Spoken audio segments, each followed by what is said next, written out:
Сәлеметсіздер ме, құрметті ұстаздар. Біздің бүгінгі кезекті сабағымыздың тақырыбы жаңа форматты БЖБ және ТЖБ жасау үлгілеріне арналады. Онда болса сабағымызды бастайық. Біздің бүгінгі сабағымыздың мақсаты, күтілетін нәтижелері мен идеялары осында көрсетілген. Бұл жерде мұғалімдер БЖБ мен ТЖБ жасауға дағдыланып, оны жасау жолында кедергілерді жойып, тиімді әдіс-тәсілдерді қолдана алатын болады. Енді біз бірінші БЖБ ТЖБ жасау үшін тілдік мақсаттарға тоқталып өтейік. Тілдік мақсаттардың өзі дағдыларға бөлінеді. Оқылым, айтылым, жазылым және тыңдалым деген 4 дағды бар. Енді осы тілдік мақсаттардың алған кезде біз міндетті түрде терминологияға тоқталамыз. Мұнда Қазақстан тарихынан репрессия, автономия, тоталитаризм деген терминдерді алып отырық. Енді диалогқа түсетін сөз тіркестерін немесе сұрақ түрінде болуы мүмкін сөздерді біз әміршіл, әкімшіл жүйе, ұлт зиялылары, халық жауы деп тарих пәнінен алып отырмыз. Негізі сабақ барысында түрлі 4 түрін комбинациялауға болады.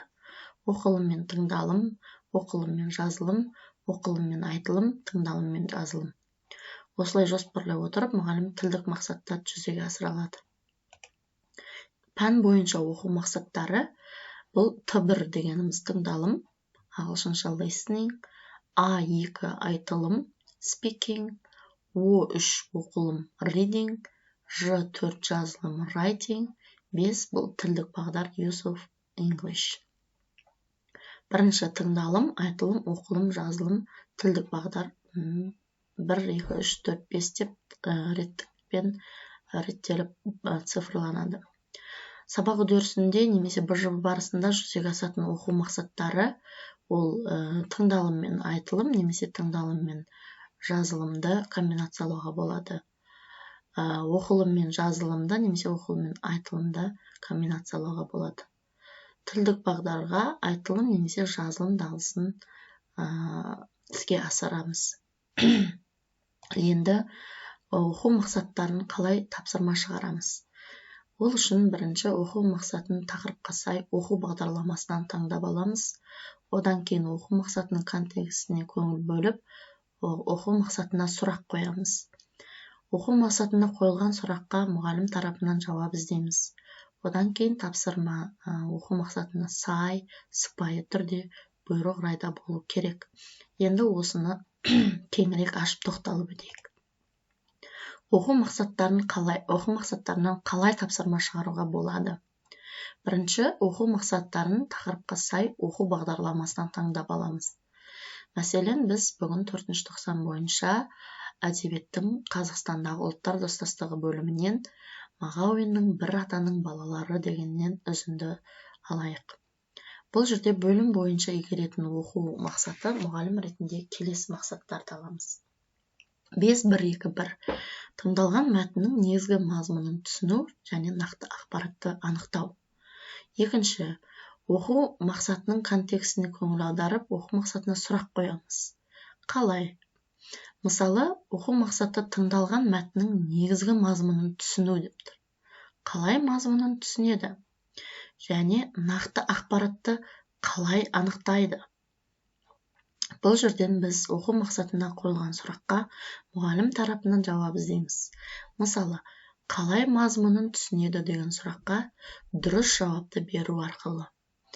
Негізгі ақпаратты қалай анықтайды деген сұраққа А, Б, С, Д жауаптардың ішінен бір немесе 2 ақпаратты анықтау арқылы дұрыс, бұрыс жауаптар табу арқылы деп өзіміз осылай тапсырмаларды жасай алсақ болады.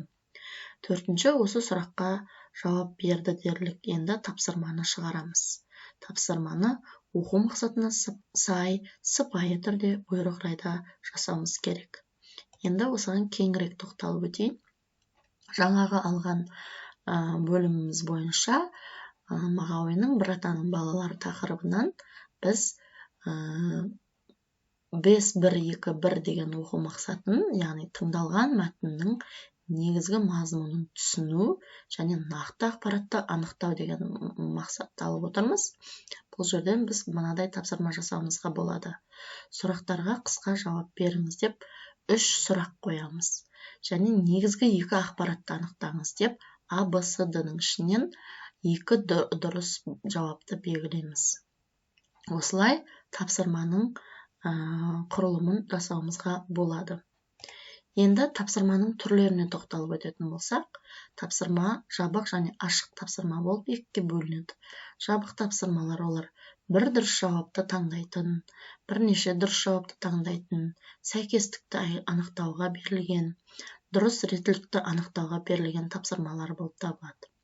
Ал ашық тапсырмалар қысқа жауапты қажет ететін, толық жауапты қажет ететін эсседен тұрады. Жабық тапсырмаларды жасау үшін біз көп таңдауы бар тапсырма жасауымызға болады. Салыстыру және сәйкестендіру, шындық немесе жалған, мәтіннен белгілеу деген тапсырмаларды жасаймыз.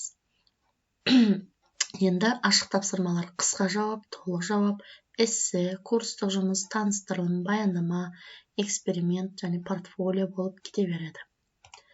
Енді ашық тапсырмалардың өзі қысқа жауапты қажет ететіндер, олар бос орынды толтыр, қысқа шешім, сұраққа жауап, санамалау деп бөлініп отыр.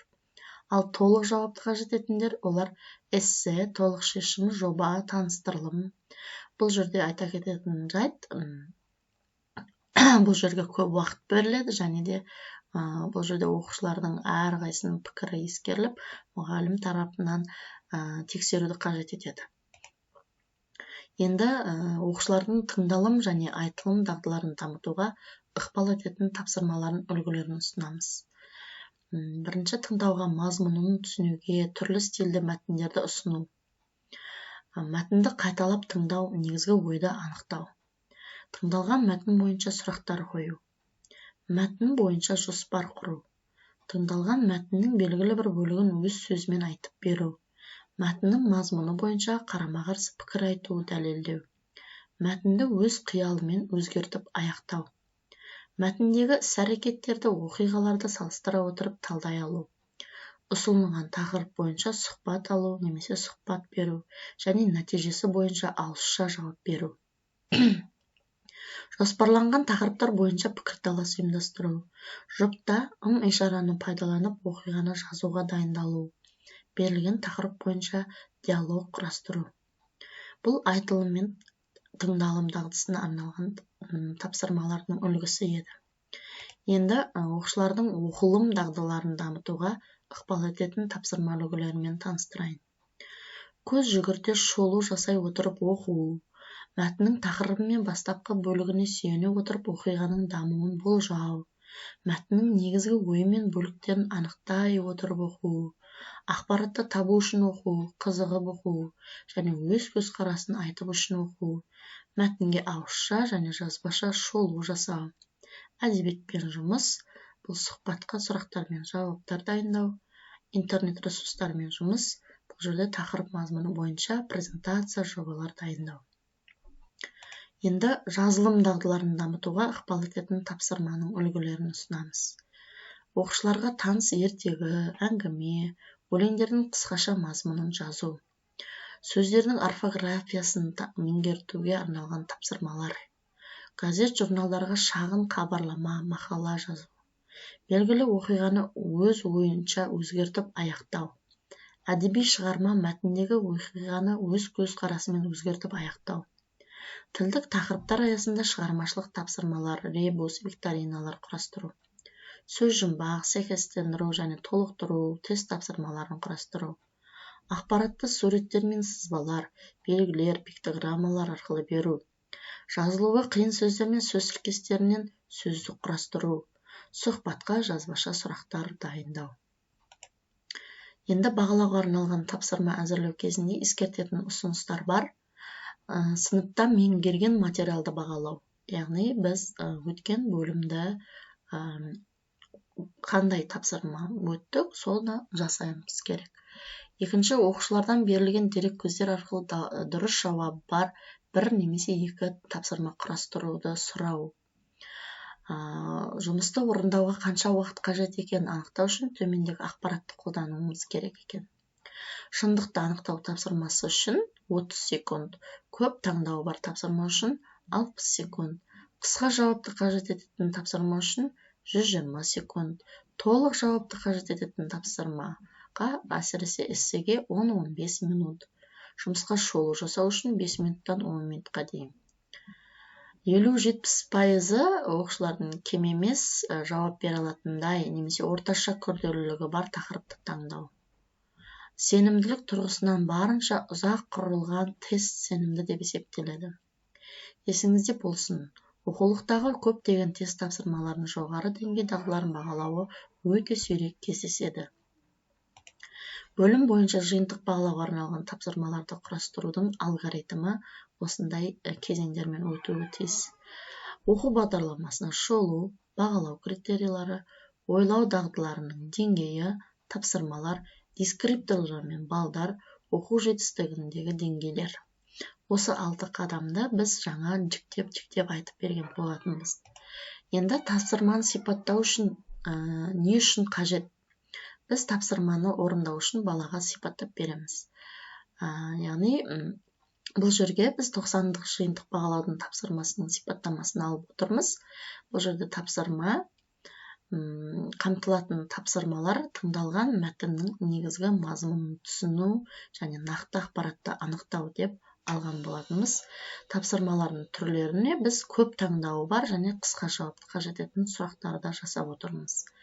Тапсырманың сипаттамасын: тапсырма жеке орындалады, білім алушылар сөзден тұратын әдеби мәтінді оқиды, мәтін 2 рет оқылады, бірінші тапсырма бойынша сұраққа жауап береді, екінші, үшінші тапсырмада мәтіннің негізгі ойын, әдеби жанрын анықтайды.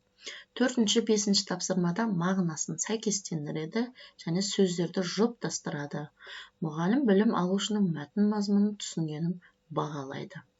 Бұл жерде орындау уақыттарын минутқа бөліп, 2-2-2-2-ден 10 минутқа беріп отыр. 10 минутта алынатын тапсырмалардың сипаттамасын біз 5 балмен бағалап отырмыз. Енді тағы айта кететін жайт, негізі специфика бойынша тыңдалымға 5 бал, оқылымға 5 бал, жазылымға 10 бал, айтылымға 10 балдан кем емес болу керек. Бұл балдарды біз өзгерте алмаймыз. Тыңдалым бойынша біз 5 балдық сұрақ дайындауымыз керек. Мысалыға, бір мәтінді тыңдады делік, соның өзін 5 бал бойынша 3 сұрақ, 2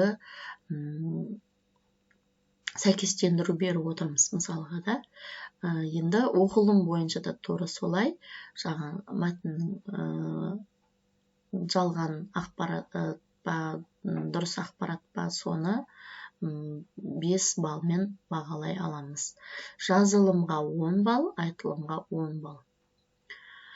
Енді бал қою кестесін құрастыру кезінде біз нені ескеруіміз керек? Қосымша ақпарат бағанында мұғалімге көмек ретінде төмендегілер нақтыланған. Бал нақты не үшін қойылады? Жұмысты тексеру кезінде қандай жауап нұсқалары есепке алынуы мүмкін? Мысалы, x1 тең -3, x2 тең 2 үшін альтернативті нұсқа, -3, 2 үшін бал қойылады. Оқушы жауабында қандай шектеулер болуы мүмкін? Бұл жерде біз нақты жауабын өзімізге жазып аламыз графаға, соның жанына балы қойылады. Оқушының жауабында шектеулер болса, оны қосымша деген графаға жазып қоюымыз керек. Оқушының орындаған жұмысын модерациялау кезінде қандай шешімдер қабылданды? Жұмысты тексеру кезінде пайдалы болатын кез келген басқа ақпарат, бал қою кестесінде берілген қосымша ақпарат төмендегілерді қамтиды. Бірнеше бал алуға болатын тапсырмалар, қандай жағдайда нақты ұсыныстар беріледі, әр бал не үшін қойылады? Оқушының күтілетін жауабына қосымша анықтамалар, есептеуге болмайтын жауаптар, дұрыс жауап ретінде қабылдануы мүмкін, барлық шешімнің альтернативті тәсілдері, қателерді ауыстыру. Осы біз ережелерді ескеріп отырып, кесте құра аламыз. Енді бөлім бойынша жиынтық бағалауда я жоқ деген графқа қойып отырмыз, яғни максималды балды өткізу формасын және орындау уақытын мұғалім өзі анықтайды.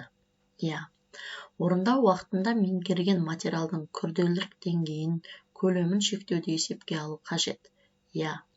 Балдарды ұлғайту не кеміту тапсырмаларының күрделірек деңгейі мен санына әсер етпейді.